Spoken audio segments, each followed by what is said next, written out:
नमस्कार, मैं हूं पल्लवी झा। आप देख रहे हैं संजीवनी, एक ऐसा शो जहां हर रोज होती है आपकी सेहत की बात डॉक्टर प्रताप चौहान के साथ। आज के शो में आपकी सेहत की कौन सी जरूरी बात है, आइए देखते हैं। क्या आपको फिस्टुला है, भगंदर है और हर प्रकार का इलाज करके आप थक चुके हैं? तो देर ना करें और सेहत के नंबर 8860104040 पर तुरंत कॉल करें और मेरे साथ संजीवनी देखना ना भूलें। संजीवनी के सभी दर्शक सेहत का नंबर नोट कर लें, जो है 8860104040। डॉक्टर चौहान, बहुत बहुत स्वागत है आपका। थैंक यू जी। और आज जिस विषय पर चर्चा करने जा रहे हैं वो है फिस्टुला यानी भगंदर। तो ऐसे में सबसे पहला सवाल ये कि भगंदर और बवासीर में क्या अंतर है, और अगर भगंदर की हम चर्चा कर रहे हैं तो क्यों होता है, ये कारण क्या है, लक्षण क्या है और कितना इसका जो हम कहते हैं कि सिवियरिटी जोखिम कितना है? जी देखिए, बहुत अच्छा विषय है। और सबसे पहले तो मैं बवासीर, जिसको आम भाषा में पाइल्स कह देते हैं लोग, बवासीर में क्या होता है कि उसमें मस्से बनते हैं, हेमोरॉइड्स जिसको कहते हैं ना, इन्हें जैसा कि कहा आम भाषा में पाइल्स भी कहते हैं। ये इंटरनल पाइल्स भी होते हैं एनल कैनाल में, या कई बार बाहर एक्सटर्नल, दो तरह के होते हैं एक्सटर्नल पाइल्स। और दो तरह की बवासीर आपने सुनी होगी, एक तो ड्राई होती है, सूखी बवासीर उसको कहते हैं, और एक होती है खूनी, यानी कि इसमें ब्लीडिंग पाइल्स जिसको हम कहते हैं। ये तो बवासीर की बात ही। अब भगंदर और इसमें क्या अंतर है, भगंदर भी मैं समझा देता हूँ। फिस्टुला जो है वो एक प्रकार का एक कैनाल होता है, एक नाली सी बनती है जो किसी जख्म या एब्सेस से चलती है और एनल कैनाल में आके बाहर उसका मुंह खुलता है, कई बार उसके बाहर भी खुलता है। जनरली जो इस ओपनिंग होती है इसमें से कुछ लिक्विड सा निकलता रहता है, कई बार पस निकलता है और कभी कभी वहाँ ब्लड भी निकल सकता है। भगंदर के लक्षणों की अगर बात करें तो जो एनस है हमारा, उसमें पेन होता है, स्वेलिंग होती है, स्पेशली मोशन करते समय बहुत उसमें पेन होता है। और एनस में बार बार कोई फुंसी टाइप की बन जाती है, छोटी गांठ बन जाती है, फिर ठीक हो जाती है, फिर दोबारा हो जाती है। जो एनल कैनाल है, गुदामार्ग जिसको हम बोलते हैं, उसमें कुछ पानी जैसा लिक्विड, पस, ब्लड जैसा कुछ निकलता, रिसाव होता रहता है उसमें। और एनल एरिया की त्वचा में वहाँ खुजली भी होती है।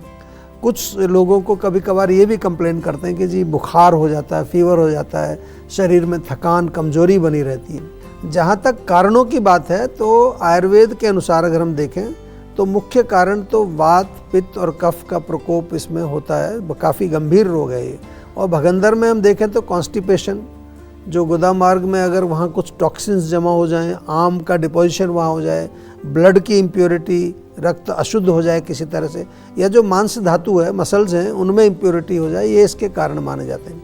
यदि आपको जो है कब्ज रहती है, पेट एक बार में साफ अगर नहीं होता है, हार्ड स्टूल आते हैं, या कुछ लोग ऐसी कंप्लेंट करते हैं कि जी बार बार मोशन आता है, दिन में 3-4 बार जाना पड़ता है, तब जा कर के पेट आपका साफ होता है। अगर ऐसे लक्षण हो रहे हैं तो इसको नेग्लेक्ट मत करिए, जीवा में आज ही संपर्क करिए, घबराना नहीं है।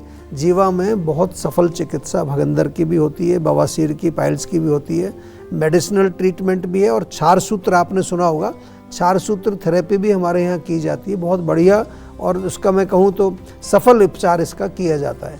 लेकिन आपसे निवेदन हमारा इतना ही है कि एक कदम आयुर्वेद की तरफ बढ़ाएं, ताकि आयुर्वेद से जब आप जुड़ जाएंगे तो न केवल आपको अपनी प्रकृति के बारे में मालूम चलेगा, आपके जो रोग हैं उनका उपचार बिल्कुल, जो आप आजकल हम कहते हैं प्राकृतिक रूप से, नेचुरल तरीके से किया जाता है। बिल्कुल, अब देर ना करें और सेहत के नंबर पर फौरन कॉल करें। हमारा सेहत का नंबर है 8860104040। और इसी बीच हमारे साथ एक कॉलर जुड़ गई हैं, रेवती दिल्ली से। रेवती, बहुत बहुत स्वागत है आपका, सवाल करिए। नमस्कार जी। नमस्कार डॉक्टर साहब, मैं रेवती बात कर रही हूँ दिल्ली से। जी जी, मुझे जो है हेयर फॉल की प्रॉब्लम है, ये 1 ईयर हो गए हैं। नहीं तो 1 साल से आपको हेयर फॉल हो रहा है, तो क्या इलाज किया आपने 1 साल तक? इसके लिए मैंने एलोपैथिक दवाइयाँ ली थी, आयुर्वेदिक जैसे दवाइयाँ भी मैंने यूज की हैं, बट इसका कोई फायदा नहीं हुआ। नहीं देखिए, फायदा तो नहीं हुआ तो तभी आप कॉल कर रहे हैं। हम तो सीधी सी बात एक सिंपल बार बार समझाते हैं आप लोगों को कि अगर कोई भी रोग आपको 1 साल से चल रहा है और आप इलाज भी कर रहे हैं और उसका ठीक नहीं हो रहा है, तो कहीं ना कहीं थोड़ा सा सोचना चाहिए कि या तो उपचार गलत कर रहे हैं या जड़ पकड़ी नहीं गई उसकी, अभी तक रूट पकड़ी नहीं गई है। तो सिंपल सी चीज़ है, इसलिए बार बार हम समझाते हैं। संजीवनी शो हमने बनाया है इसलिए आपके लिए कि आप आयुर्वेद को समझें, आयुर्वेद के सिद्धांतों को समझें, ये चिकित्सा वगैरह तो हम बार बार आपको बताते रहते हैं, होम रेमेडीज़ भी। आज थोड़ा सा एक गंभीर विषय पर बात कर रहे हैं आपसे कि आपको कोई भी रोग हो और वो रोग ठीक नहीं हो पा रहा है, तो एक बारी आराम से बैठ करके खुद सोचिए कि क्या वजह हो सकती है। कहीं मेरे खान पान में गड़बड़ है, या मेरे लाइफस्टाइल में गड़बड़ है, कोई मानसिक इमोशनल लेवल पर प्रॉब्लम है, या मैं जो उपचार कर रहा हूँ वो उपचार गलत है, या अभी तक मेरे को यही नहीं पता चला कि हेयर फॉल हो क्यों रहा है। तो ये बहुत सारी मेहनत लगती है। आपको बड़ा आसान लगता होगा कि हमारे यहाँ आए, डॉक्टर ने कंसल्टेशन की और आपको दवाई दे दी, लेकिन पीछे एक बैक एंड पर बहुत सारे लोग काम करते हैं हमारे, इन चीज़ों को एनालाइज करते हैं। आजकल मशीन लर्निंग, आर्टिफिशियल जो इंटेलिजेंस है, डेटाबेस है, उसका एनालिसिस करके तब आपके लिए सॉल्यूशन लेकर आते हैं। तो थोड़ा सा आप लोग भी रिस्पॉन्सिबिलिटी लीजिए। मैं बार बार कहता हूँ, रोग आपका है, शरीर आपका है, तो आपको थोड़ी जिम्मेवारी लेनी चाहिए, थोड़ा सा सीरियस होना चाहिए। ठीक हम कर देंगे, उसकी चिंता मत करिए। डॉक्टर चौहान, अगर भगंदर की बात करें तो खान पान में किस तरीके से ध्यान रखने या स्ट्रिक्टनेस की ज़रूरत है? इसके अलावा जो स्ट्रक्चर है, यानी हम कहें कि बॉडी पोस्चर, उसमें क्या कुछ बदलाव करने की ज़रूरत है, या क्या बदलाव करें जिससे कि फिस्टुला की समस्या ना हो? देखिए, अगर हम देखें तो एक डिफ़िकल्ट रोग तो है, हल्के में इसको नहीं लेना है। मैं बार बार आपको कहता हूँ, जीवा में तो बहुत सारे पेशेंट आते हैं, इवन कुछ लोग तो सर्जरी कराने के बाद उनको दोबारा से प्रॉब्लम आ जाती है।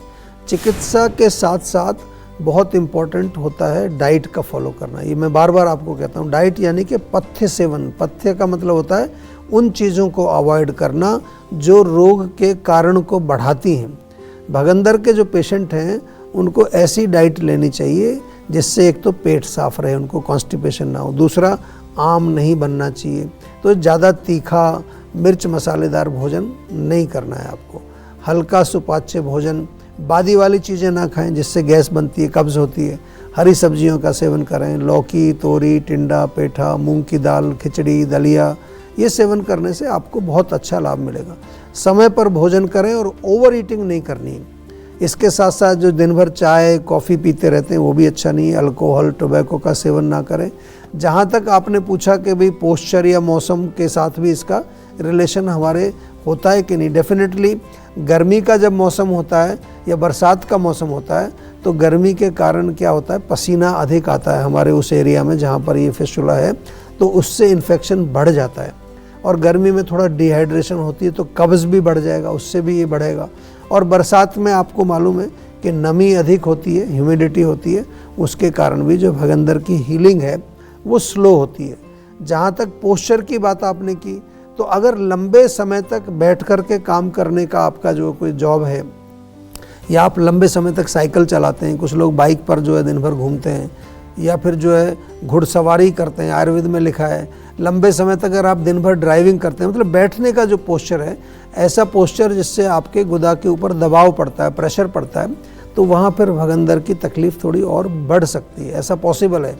यदि आपको भी जो है इस प्रकार का काम है, आप जो कोई बैठने का काम करते हैं, तो कम से कम शाम को जब आप घर जाते हैं तो थोड़ा गर्म पानी लेके नमक डाल करके उस टब में थोड़ा सिकाई टाइप का करिए, सिट्स बाथ इसको बोलते हैं, तो उससे आपको रिलीफ मिलेगा। तो घबराना नहीं है। ये जो चीज़ें आपको बता रहे हैं इनको आप प्रैक्टिस करिए, इससे भी लाभ मिलेगा, और हमारे डॉक्टर्स से जुड़ेंगे तो प्रॉपर आपको उसका उपचार भी बताएंगे। बिल्कुल, तो अब देर ना करें और सेहत के नंबर पर फ़ौरन कॉल करें। हमारा सेहत का नंबर है 8860104040। चलिए अब जानते हैं आज का जीवा मंत्र। क्या अलग अलग लोगों में भगंदर के अलग अलग कारण होते हैं या फिर वही एक कारण होता है?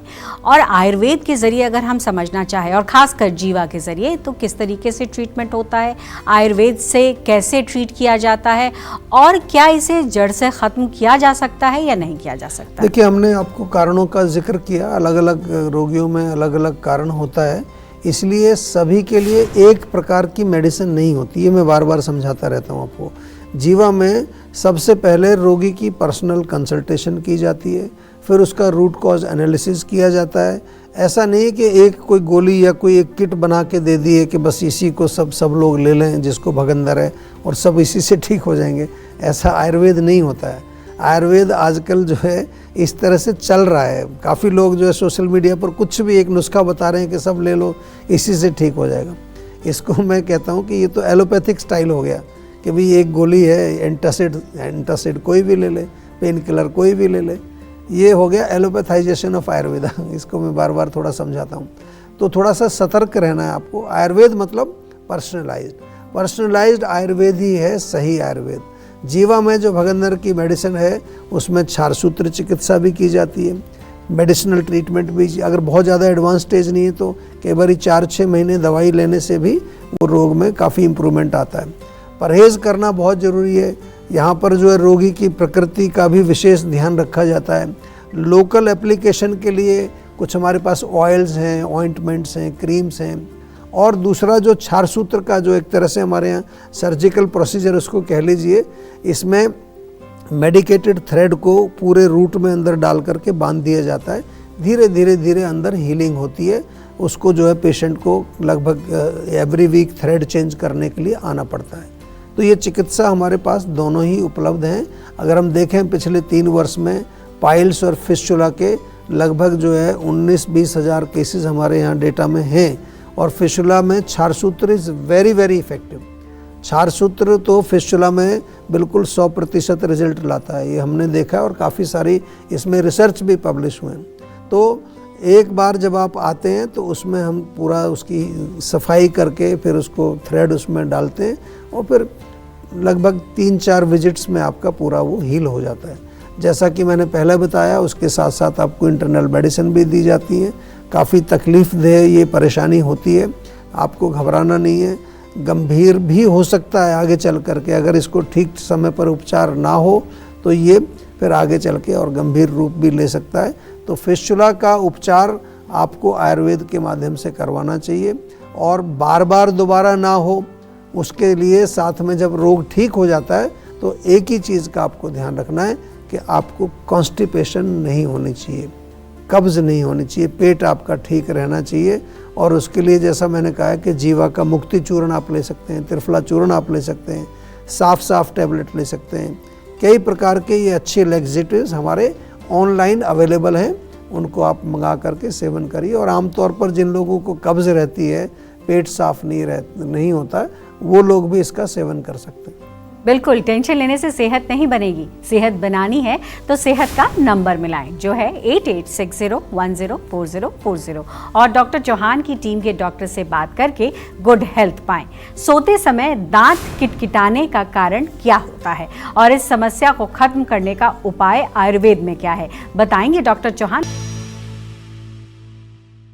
आप देख रहे हैं संजीवनी, सेहत की बात डॉक्टर प्रताप चौहान के साथ। हमारे सेहत के नंबर की लाइन 8860104040 खुली है। आप इस नंबर पर कॉल करें और अपनी सेहत की बात करें। चलिए अब वक्त है सेहत की संजीवनी का। डॉक्टर चौहान, सोते समय दांत किटकिटाने की समस्या जो होती है वो क्यों होती है और खास करके बच्चों में ज़्यादा हमें ये देखने को मिलती है, तो इसका कारण क्या है, क्यों होता है और इसका समाधान आयुर्वेद में किस तरीके से है? जी देखिए, बहुत बच्चों में कॉमन समस्या होती है। आमतौर पर सोते समय यदि आप दांत किटकिटाते हैं तो ऐसा कहा जाता है कि आपके पेट में कीड़े हैं, वो डेफिनेटली सही है।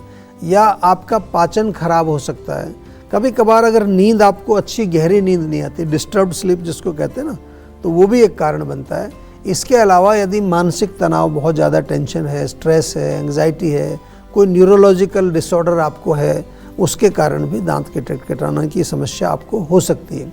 जहाँ तक अगर उपचार की बात करें तो वो तो फिर पर्सनलाइज्ड ही होगा, क्योंकि अगर कारण जैसा है उसके अनुसार हम दवाई देंगे।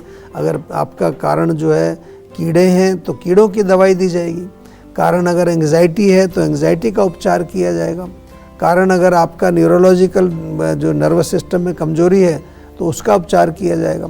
लेकिन सबसे सिंपल जो है अगर मैं कहूँ तो एक तो आप कीड़ों की दवाई तो अवश्य ले लें अगर दांत किटकिटा रहे हैं।